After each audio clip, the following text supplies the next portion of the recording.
You're watching Soul Seekers TV.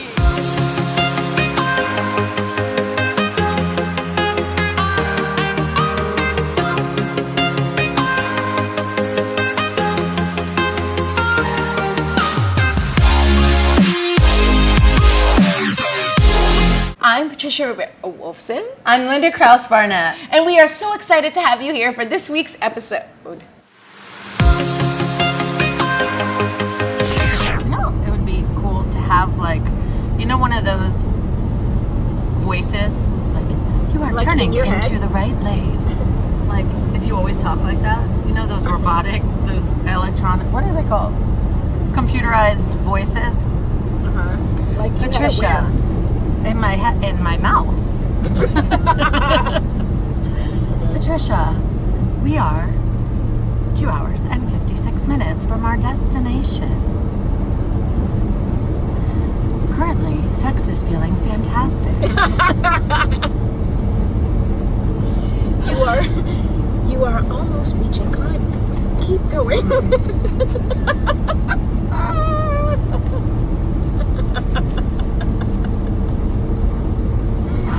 You started it.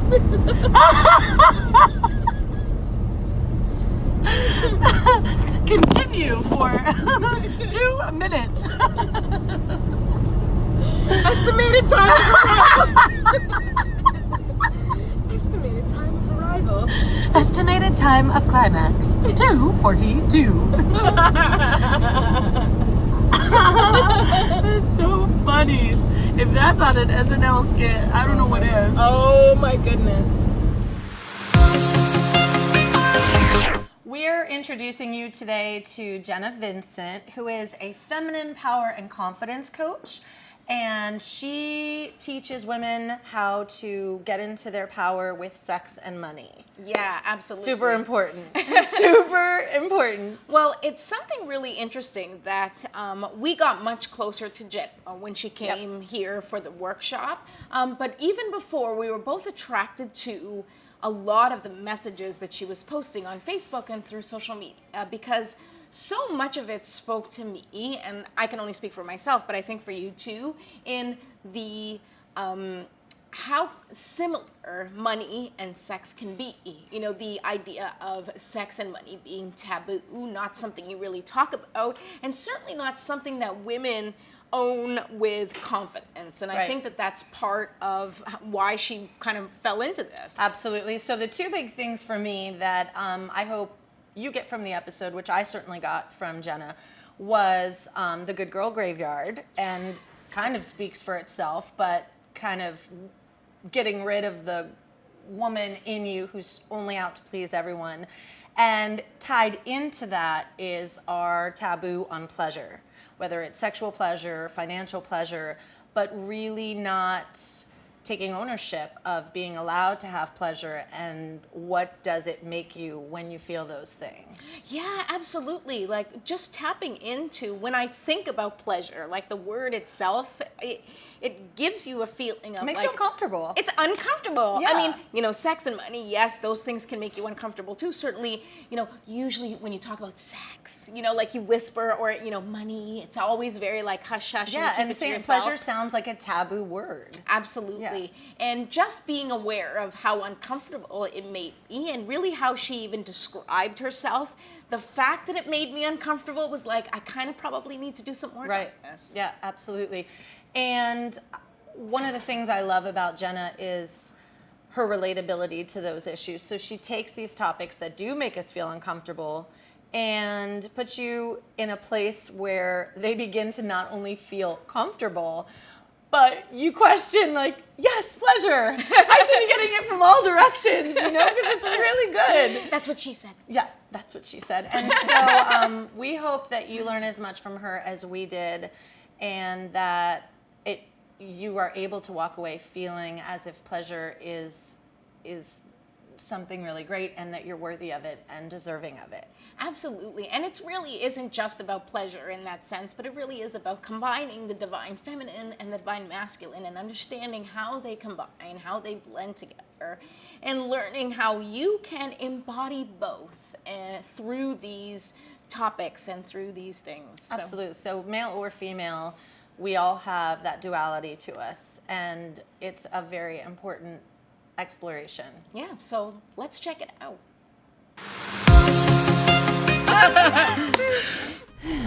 Welcome, Soul Seekers. We are here with Jenna Vincent. She is the founder of the Good Girl Graveyard and a feminine confidence coach. So welcome, Jenna. We're so excited to have you here. Thanks for having me. So happy. And Jenna's here. We've been so fortunate to interview people from literally all across the U.S. and Canada now. And Jenna, you're in Arizona. We're correct? officially international. We are. I am in Arizona, yes. Awesome. So tell us a little bit about maybe the Good Girl Graveyard. Maybe we can start I think there. that's a great place to start. The Good Girl Graveyard was born from my good girl needing to die. I woke up one day and realized, not that I was being good in, standard terms, but just not being necessarily true to who I was. And where I was being true to who I was, I felt shame about it, like it was wrong. So I decided to wipe the slate clean and figure out who I was. Turns out, like, I had a really skewed, messed up relationship with desire and pleasure, and felt like I had all this mom guilt. I had guilt around sex and pleasure that I had no idea about. Like, I thought everything was fine. I thought this is just normal, and so, and it is.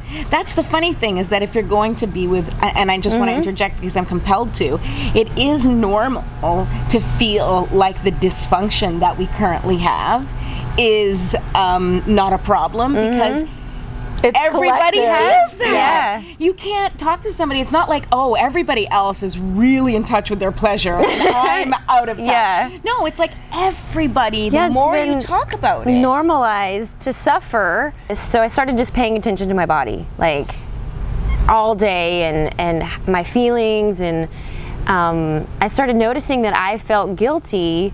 So we had this conversation, we're like, about sex and our pleasure, and I made the commitment to, like, heal myself sexually, whatever that meant, and to have more pleasure. And so I noticed that I would start feeling guilty when he would give me pleasure. And I was like, oh my, this is weird. Like, he's like, can't you just enjoy it? And I thought, yeah, why can't I just enjoy this?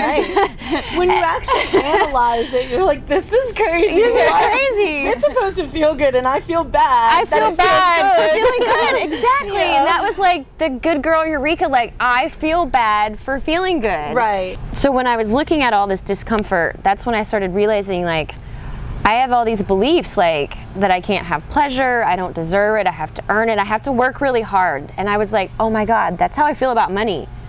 All the same things that I thought about sex and orgasms, I also felt about money. And that's when it kind of clicked for me, well, because I'm receiving both of them, and I have an issue with, like, feeling good. When you do what feels good, you attract what feels good. But that's where we get, especially then, so when money comes into play, for entrepreneurs especially, and women, we get in any sort of position where you help people, it starts feeling weird to take money for that. And I found out myself it was because it feels good to work with my clients. Like, it actually helps me, and I feel really good, and I'm excited. And I was like, oh my God, it's because I cannot accept money for pleasure. It almost feels like being a whore, literally. Yes. It's taking money, and that's the oldest profession in the book for women. So I call it the whore wound. The what? The whore wound. Because we Fabulous. have been conditioned that if we have it's almost like this obligation, like, well, if I feel good, what do I owe you?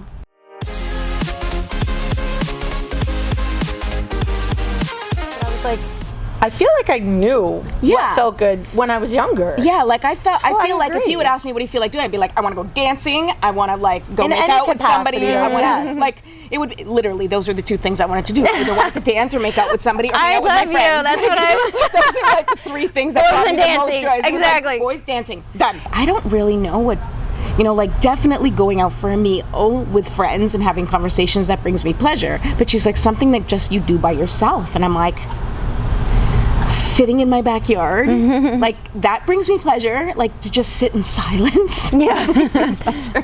You know, like in utter silence. But I find it's a really tough question if you really think about it at this stage. See, dancing and singing and like music and all the things that brought me pleasure still bring me pleasure, but I feel like I don't surrender to it to the degree that I did. Like I used to dance like unencumbered. I mean, I danced with my soul, and I literally was not I could move my body anyway, and just the music just, I'm much more of a cautious dancer now, you know, or I listen to music, and I used to sing really well and really loud, and now I retract a little, and, you know,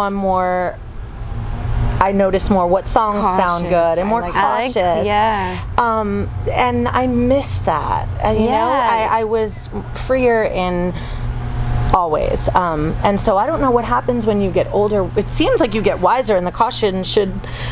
I was just thinking, like, it seems like we have this belief that as we get older, we can't be that wild, crazy girl anymore, because feminine and like dancing and singing, that's like being in the body and feminine. And like it's accepted as a 20-year-old, but once you're a mom and married, you can't be wild anymore. And that's like our feminine essence is like wild and primal and like unencumbered dancing, like unapologetically just moved. You just hit it, I think, for me, especially, and maybe for other people, because, and we just had a conversation with Petya, which by the time you see this, we don't know at what point you will have seen, or if you've seen our interview with Petya, but check out that interview to get what this is. But there is a discomfort and a disconnection in our body. So now that you said being in your body is that feminine, now that kind of it opens up the perspective for me to understand, well, that makes sense, because I'm not as comfortable in my body as I used to be. Whereas I used to be really comfortable and connected to my body, that the music and the singing and me as a vessel of that expression really made sense. And when I think about that now, I'm kind of like, wow. Are you starting to exactly get what that- this is? Yes, and that's why we need to talk about that. And I think that's why sex is different too, because I think like great sexual pleasure is a lot easier when you feel really wild, 22 years old, primal, and you feel primal. And primal is such a great word for me, and maybe for many others, but for me it's such a good word because I connect. I always have connected to that like wild woman in me and that primal, and I was really good at it. And I think that that's why I'm more encumbered in all, you know, including sexuality, is because I'm like, you associate that you have to be hot to be allowed to be primal. You know, primal is for hot young women. To be that 44-year-old mom doing primal. Only if you're like, you know, then you get the image of like the earth. Nothing against you, earth mamas, because I am one, but like the earth mamas in like, you know, in like a field and with like the gray hair and the, you know, with the dresses, and like it almost feels like a ceremony. Like then it's accepted, but like in a ceremony of all women. Right. You know, wise, like not. Yes. Yeah. It feels like, and I think you and I, we're not there, and we're not there. So we're in the middle, and it's like, and it's what you feel on the inside. You know, I feel like a 22-year-old primal, free, wild woman. But we're like 40-year-olds, and we're like, well, so this is the rules we have to break. Like, we're suffering because we think we're not allowed to be primal anymore. And like dancing, we didn't dance for an outcome. I certainly did it. Right. I did it for the pleasure. Yeah. And then sex is good for women. Also, focusing on the orgasm puts pressure on it, and you're not going to get there. I teach my clients to be like, feel every touch. Like, don't worry about having an orgasm. Just feel me touching your leg. Right. Instead of being like, oh God, well, I have to get there. I have to do it really fast. What's wrong with me? Like, oh my God, he's gonna be mad. He has to take longer. You know, like, And so it's like being in the moment, and we stopped giving ourselves the pleasure of having pleasure and just being in a moment and like dancing because it feels good or because we need to express ourselves. We're gonna go dancing tonight. Yes. I used to dance for hours. I did too. And I didn't need they're like, it's closing. Stage. Yeah. Like, it's closing, Jenna. Like, I'm not that kind of stage. But Me too. and so the people that really create something from their passion, you start doing it for the pleasure, you're not doing it for the money. Yes. When we start doing it for the money, we're giving to get. And that has a very different feel to it. Totally. And then when we give to give, we're giving from this open heart of trust. You got to trust to do that. Mm-hmm. You have to trust yourself and the universe to be able to be like, I'm broke as fuck, but I'm going to give you this because I want to. And know that it's going to come back to you. Patsy and I had a talk this morning, and she said, I just thought of it this way. When I give, it's going to come back to me 10 times. And it was like, yeah, it sounds good, but how do I'd have to think how that, do you 'cause I can't absorb internalize it? that. Yes. I say it has absolutely no true meaning to me because I Right. don't believe that. Yeah. You know? So I see the amount of work that needs to be done, but it's much easier to do the work on money through the eyes of sex because I'm much more That's how it was open for me. I'd to been sex working on than money for years. Yeah. And it was when I finally looked at my sex life and my love life, I was like, oh, well, this is where I should have been looking the whole time. Yes. And then money was like nothing. And I have a friend that has made a lot of money, and money's like nothing to him. And he's like, stop giving your power away to money. Money's just money. Like, money doesn't get to call the shots you do. And I was like, what? That's ridiculous. You sound crazy. Are you drunk? But I know he's right because he's made millions. And I was just like, clearly he's right. well, and so I realized like money dictate what I could and could not do. Yeah. And I was always trying to prove myself, just like I was looking at money as my dad, like, please, if I work really hard, can you just show up for me? And please, if I just do the right thing, can I maybe get to do this? It was like I was begging. And I'm gonna give away the name of one of like the concept of my next program, but it's like we're being like money good girls when we need to be like a femme fatale of money, like money dominatrix, like I want you. I see like Laura Croft, you know, like, woo, we come in there and Like, I want you, you're mine. yeah. Done deal. Oh my gosh. That feels so right. I'm so glad you were here. Thank you Thanks so for much having me. for It was a sharing blast. all your wisdom and Let's, before we wrap up, let's just ask you, so if anybody is interested in either being part of one of your programs or connect with you or want to learn more about the Good Girl Graveyard or Allure or Pleasure, where can they find you? You can find me on Facebook. I'm really simple. You can just friend me, Jenna Vincent. I think my professional page is Jenna Coco Vincent. My website is thejennavincent.com. I think Instagram is the same. Yeah. That's about it. I'm pretty simple right now. So you can find me, message me, reach out. a lot of great information. Her posts are incredible, and the Good Girl Graveyard information that she gives is very valuable. And if you want to find information about Jet and you don't remember this, just go to our website, soulseekerstv.com, and we'll have all the information there. And anything that we have with Jenna will be up on our website as well. So that's it. Thank you. Thank you so much for being so here. much. And thanks for watching. What does soul seeking mean to you? Soul seeking. What does it mean? For me, it means connecting on a deeper level, more than just the surface. Getting to know yourself, your people, your partner, your friends, your family, on a level that is more than just surface. It's educating, it's teaching, it's learning, it's inspiring, it's motivating. It is getting to the core and uncovering. There's a lot of learning that we do when we soul seek, and and make ourselves more intimate with the people that we care about and with ourselves. And so I think for me, it means peeling back the layers of the onion and really getting to the root and the core of the person who I am wanting to learn more about, and even with myself. And that is what soul seeking is for me. It's a speed trap. Thank you. Van Dam Street. Exit right to exit 15. We're getting off on Van Dam Street. Yep. Well, we're not getting off on Van Dam Street. We're getting off on Van Dam Street. Yes, that clarified things.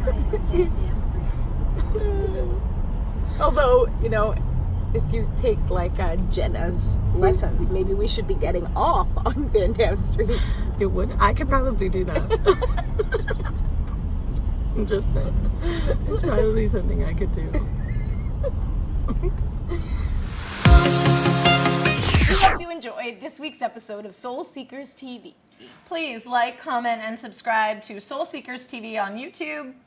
And also make sure that you share any episodes that you might like with your friends and family and everybody else. And the world! And the world! Share it with everyone. Follow us on Instagram. And if you want more information, Please go to soulseekerstv.com. You'll find information on the speakers, on us, on the shows. Everything. Everything. And if you have any ideas or suggestions about where we could maybe take a soul-seeking adventure, Seems like we should go to a Renaissance festival. I know, it's and this- soul seek a Renaissance festival. so if you know of a Renaissance Oh. festival, then please send us. Okay. Cheers. We'll see you next time. Enjoy.